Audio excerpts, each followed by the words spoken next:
Hello everyone, welcome to AS lifestyle blogs. আপনারা দেখছেন আমাদের চ্যানেল। আর আপনারা তো জানেনই যে আমি কিছুদিন বাদে বাদেই কোনো না কোনো ইম্পর্টেন্ট পার্সোনালিটি, সে এমিনেন্ট পার্সন হোক, নানান রকম নানান ফিল্ডের, সে অ্যাক্টিং হোক, ডান্স হোক, মিউজিক হোক, থিয়েটার হোক, যে কোনো দিকের আমি তাদের সঙ্গে মাঝে মাঝেই আলাপচারিতা করি, ইন্ট্রোডাকশান আমার সাথে যাদের হয় তাদের আমি ইন্টারভিউ নিই, পডকাস্ট করি, জানেনই আপনারা। তা আজকে আমি যে দাদাকে সামনে পেয়েছি সেই দাদাও আমাদের এই নাট্য জগতের একজন খুব কী বলবো, এমিনেন্ট পার্সন, ফেমাস পার্সন। কারণ আমি তো অনেক দিন ধরেই দাদাকে ফেসবুকে ফলো করি বা আমরা ফ্রেন্ড হই ফেসবুকে। সোশ্যাল মিডিয়াতে আমি অনেক কাজ দেখেছি দাদার, নাটকের, তারপরে সিরিয়ালের, ওয়েব সিরিজের এবং নানান টুকটাক অনেক কিছুই দেখলাম। তা আজকে এতদিন পর সামনে দেখা হয়েছে, এবার দাদার সাথে একটু কথা বলবো। দাদার নাম হচ্ছে তন্ময় মজুমদার। হ্যালো। তা দাদার কাছে আমার ফার্স্ট কোয়েশ্চেন যেটা থাকবে সেটা হলো, আমি একটু দাদার পাস্টের ব্যাপারে জানতে চাই, যে কিভাবে অ্যাক্টিংয়ের দিকে ইন্টারেস্ট গ্রো করলো, বা থিয়েটার, নাটক এইসব কিভাবে ভালো লাগলো আর মনে হলো যে আমিও করব। আমি এই ইন্ডাস্ট্রিতে কাজ করছি। 2014-তে আমি থিয়েটার জয়েন করি। তারপর 2012-তে আমার প্রথম কাজ, আমার বলতে লজ্জা নেই, আমি জুনিয়র আর্টিস্টে কাজ করেছিলাম।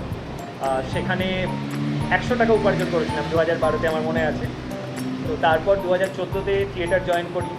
আজকে 2024, আমার 10 বছর থিয়েটার চলছে। থিয়েটারের সাথে সাথে আমি বাংলা ফিল্ম ইন্ডাস্ট্রিতে কাজ করছি।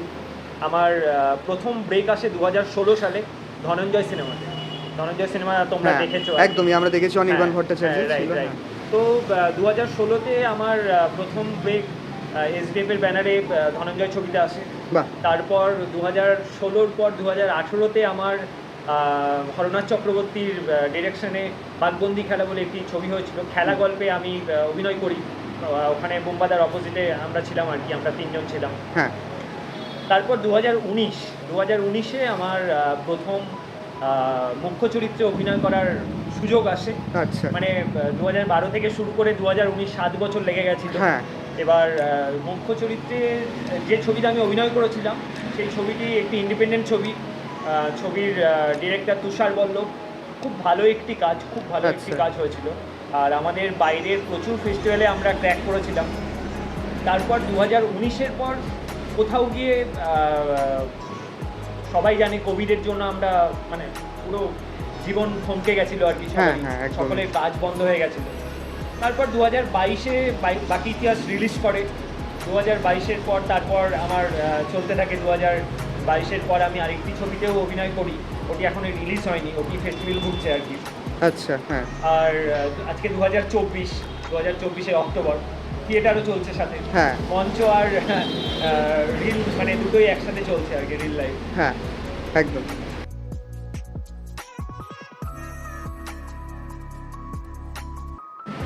আপনাদেরকে আর একটা ইন্টারেস্টিং ব্যাপার জানিয়ে রাখা দরকার, সেটা হলো দাদা কিন্তু অ্যাকচুয়ালি কলকাতার নয়, দাদা মুর্শিদাবাদ থেকে এখানে এসছে। আর এখানে এসে একদম কলকাতাকে নিজের মতন মানিয়ে নিয়ে কলকাতাতে প্রচুর কাজ করেছে, সে থিয়েটার হোক, সিরিয়াল হোক বা মুভিজ হোক, যাই হোক। তা এত কাজ করেছে, স্ট্রাগল করছেন রীতিমতো, এটাই আমার কাছে খুব মানে একটা মোটিভেশন টাইপ লেগেছে। এই জন্যই আজকে দাদার সাথে কথা বলা।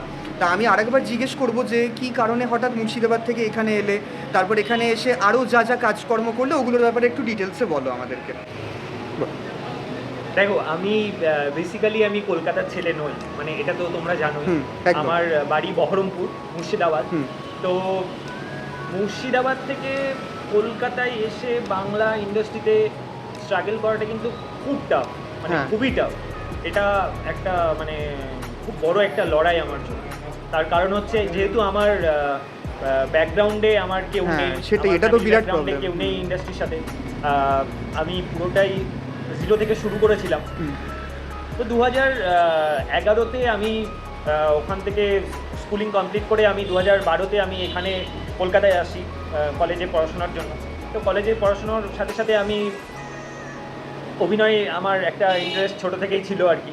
তার কারণ হচ্ছে আমার পরিবারে, আমার মামার বাড়ির দিকে কেউ থিয়েটার বলে ওইভাবে মানে যুক্ত নয়, কিন্তু আগেকার দিনে হতো না, মানে গ্রামের এমনি নাটক বা যাত্রাপালা ওরকম হতো। নাটক একটা ধরো একটা বকুল গাছের তলায় একটা মঞ্চ করা হতো, ওখানে নাটক। তো আমার মামারা সব অভিনয় করতো। তো আমার ওই গল্পগুলো শুনে শুনে কোথাও গিয়ে আমার মনে হয়েছিল যে মানে মায়ের যে মানে ড্রিমটা, মায়ের খুব ইচ্ছে ছিল আমি অভিনয় করব, তো সেই ড্রিমটা কোথাও গিয়ে আমি ফুলফিল করবো। বাহ, তো তার জন্য আমার মানে তখন থেকে এই জেদটা চাপে। তারপর আমি যখন এখানে কলেজে পড়াশুনো করছি, মানে চলাকালীন আমার সাথে আমি একটি কলেজেরই একটি শর্ট ফিল্মে আমি অভিনয় করেছিলাম। তো তারপর থেকে আরও আমার ভেতর ওই জেদটা চেপে যায় যে আমি করবই, আমি ইন্ডাস্ট্রিতে কাজ করব।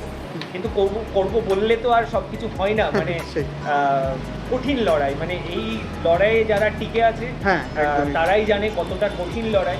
একজন আর্টিস্ট, একজন শিল্পীকে মানে সেই লড়াইয়ে টিকে থাকতে গেলে তাকে কতটা ডিফিকাল্ট সিচুয়েশনের মধ্যে দিয়ে যেতে হয় সেটা মানে আমি ছাড়া কেউ জানে না আর কি, মানে সবাই হয়তো বুঝবে না। তাই তো।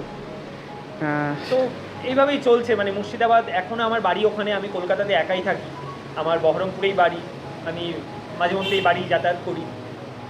তো এইভাবেই চলছে, মানে স্ট্রাগল লাইফ, কিছু করার নেই, মানে কোনো কিছুর জন্য ফ্যামিলিকে, আমার ওখানে জয়েন্ট ফ্যামিলি, আমার বাড়িতে সবাই আছে, তো তাদের জন্য মন খারাপ করলেও কিছু করার নেই, কারণ যে জেদটা আমার মধ্যে আছে যে আমাকে কিছু একটা করতেই হবে, আমাকে একটা উঁচু জায়গায়, আমাকে একটা ভালো জায়গায় পৌঁছতে হবে, তো সেই জায়গায় পৌঁছতে গেলে কিছু জিনিস তো স্যাক্রিফাইস করতেই হয়। সেটাই।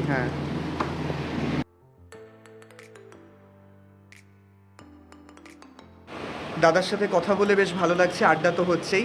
আর দাদার তো নিজের পাস্ট প্রেজেন্ট এগুলো তো বললো, এবার একটু আমি ফিউচারের ব্যাপারে জানবো যে নেক্সট কী কী প্রজেক্ট আসতে চলেছে বা কী কাজ করতে চায়, এই ব্যাপারে আমি একটু জানবো। দেখো, নেক্সট তুমি যদি ফিউচারে বলো, ফিউচারে তো সকলের স্বপ্ন থাকে যে আমি একটা ভালো জায়গায় পৌঁছবো, কিন্তু সেই জায়গায় পৌঁছতে গেলে তো মানে অনেক কিছু পেরিয়ে তাকে পৌঁছতে হয়, তো সেই স্ট্রাগলটা অনেক। কিন্তু আমি আমার যেটা, তুমি যদি আমাকে জিজ্ঞেস করো আমার ফিউচার প্ল্যান কি, আমার ফিউচার প্ল্যান হচ্ছে একজন সাকসেসফুল অভিনেতা হিসেবে আমি নিজেকে সেই জায়গাটা দেবো আর কি। আমার বাবা মা যাতে আমার নামে মানে আমার নাম নিয়ে গর্ব করে, মানে যেহেতু বাবা মা এত স্ট্রাগল করে আমাকে এই জায়গাটায় পৌঁছে দিয়েছে, নিশ্চয়ই প্যারেন্টসকে তো অবশ্যই মানে একটা অবদান আছে, স্যাক্রিফাইস করেছে, মা এত কিছু স্যাক্রিফাইস করেছে। আর দেখো, বাবা মায়ের ওপরে কেউ নেই, মানে বাবা মা যে ভালোবাসাটা দিয়ে এই জায়গায় মানে দাঁড় করিয়েছে, তো সেই জায়গাটা তো আমাকে মানে বজায় রাখতেই হবে। তো এখন আমার ওই ব্যাপারটাই, মানে উচ্চতর জায়গায় পৌঁছতে গেলে তো শীর্ষে পৌঁছতে গেলে তো অনেক মানে সিঁড়ির ধাপ পেরিয়ে এগোতে হয়, তো আস্তে আস্তে আস্তে আস্তে ধাপে ধাপে ধাপে ধাপে উঠছি। তো আমার খুব ভালো ভালো কাজ করার ইচ্ছে আছে, কাজ করছিও আমি। আর আমি একটা জিনিস বিলিভ করি, জানো তো, মানে জীবনে যদি অনেস্ট থাকো না, মানে যদি সৎ থাকো তুমি, তোমার লাইফে প্রচুর স্ট্রাগল আসবে, কিন্তু জয় কিন্তু লাস্ট মুহূর্তে তোমারই হবে। একদম। তো এটা ভেবে এগিয়ে যাচ্ছি, স্ট্রাগল তো থাকবেই, মানে স্ট্রাগল ছাড়া তো জীবন নয়, প্রত্যেকের মানে লাইফেই স্ট্রাগল আছে। ঠিকই তো। স্ট্রাগল করতে করতে করতে করতে আশা করছি মানে একটা ভালো জায়গায় পৌঁছে যাব। ঠিক। বেশ ভালো লাগছে দাদার সাথে কথা বলে, অনেক কথাই হলো।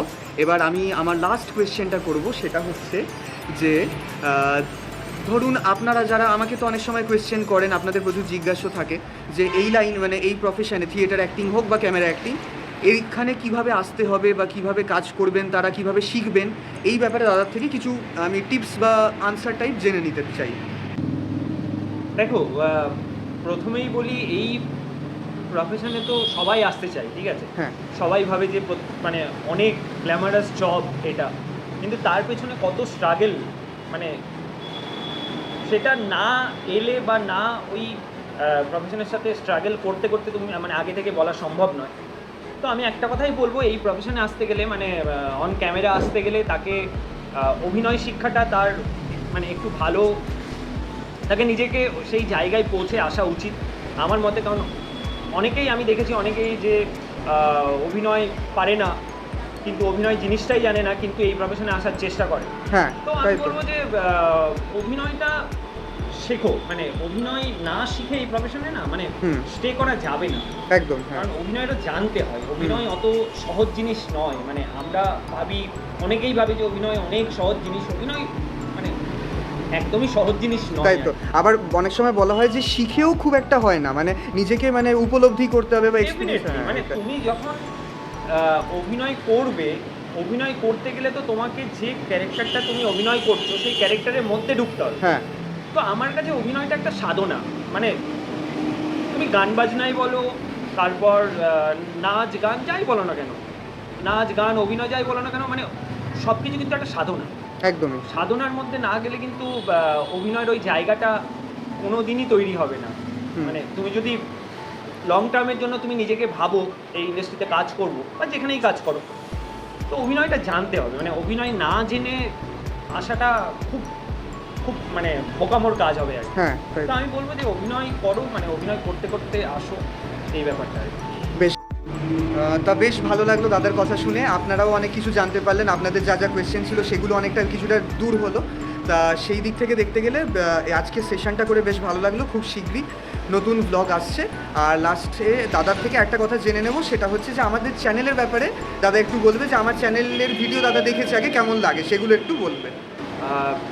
আপনাদেরকে একটাই রিকোয়েস্ট, আপনারা যে চ্যানেলটি থেকে এটি দেখছেন, AS লাইফস্টাইল ব্লগস, এটি খুব মানে লড়াইয়ের সাথে সব মানে সৌক্তিক তৈরি করেছে আর কি চ্যানেলটি, ও দাঁড় করানোর চেষ্টা করছে। তো আপনারা প্লিজ চ্যানেলটি দেখতে থাকুন, সাবস্ক্রাইব করুন এবং শেয়ার করুন, খুব ভালো লাগবে। আর সৌক্তিক খুব নতুন নতুন মানে ট্যালেন্টকে খুঁজে আনে। আমি দেখেছি সৌক্তিকের এই ইউটিউব চ্যানেলটা আমি দেখেছি, ও খুব নতুন নতুন ট্যালেন্টকে খুঁজে এনে তার ইন্টারভিউ করার চেষ্টা করে। তো এই জিনিসটা আমার খুব ভালো লেগেছে। একে অপরের পাশে দাঁড়ালে তবেই তো মানে এগিয়ে যাওয়াটা আরো সহজ হয়ে দাঁড়ায় আর কি। তাই তো। তো আপনারা সাবস্ক্রাইব করুন, দেখতে থাকুন। Thank you. Thank you.